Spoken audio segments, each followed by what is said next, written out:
The area surrounding the intersection of Ninth Street and Sierra in downtown San Bernardino seems blissfully unaware of the rich history that has made its home there.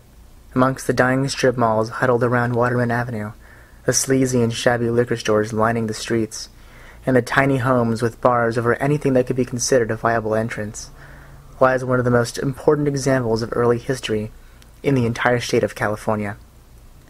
The home of Eternity Cemetery, one of California's oldest Jewish cemeteries, lies on a small plot of land surrounded by houses in the middle of downtown San Bernardino. Here, in this tiny piece of land adjacent to the larger Pioneer Cemetery, lies some of the most prominent members of the early years of the city. The cemetery is steeped with history and rife with stories. There's Louis Jacobs, the first Jewish resident and shopkeeper in the city. There's Bernhard Braunhardt, a Polish immigrant who committed suicide in 1890 while distraught over business failures and his wife's infidelity. There's Wolf Kohn, a Jewish store owner who was murdered by a drunken roustabout in 1862. And there's Victoria Franklin, a young mother who was the first person buried at Home of Eternity. The cemetery is run by Congregation Emmanuel, one of the oldest synagogues in California. Emmanuel was initially founded in 1858 by the first Jewish settlers in the area, but did not gain official status with the state of California until the late 1890s. Rabbi Douglas Kohn is currently the head of the synagogue, whose reach extends from Victorville to the Coachella Valley.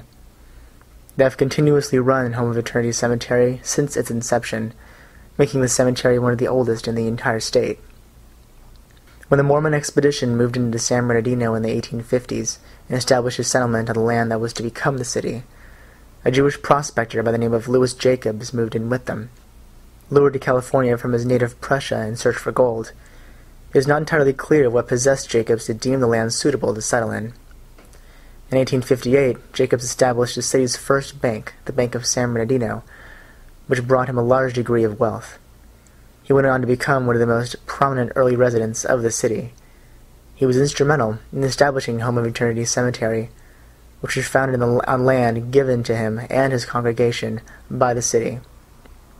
The first person buried in Home of Eternity was a young mother by the name of Victoria Franklin. Victoria was the wife of Maurice Franklin, a wealthy San Diego businessman who came to San Bernardino in the late 1850s. She was also the daughter of Louis Jacobs and a prominent fixture in the early days of San Bernardino.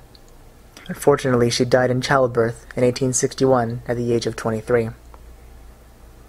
Wolf Kohn was the first man buried in Home of Eternity, and the reason why he got there in the first place is the subject of local legend. Kohn was a young businessman who opened one of the city's first dry goods store in the early 1850s. In 1862, a drunken desperado by the name of Dick Cole accosted him in his store one day, demanding free goods. When Kohn refused, the two men got into a fight, and Cole shouted anti-Semitic slurs at him. Kohn punched the man and began to walk back into his store. And as soon as Kohn's back was turned, Cole drew his gun and shot Kohn in the back, killing him instantly.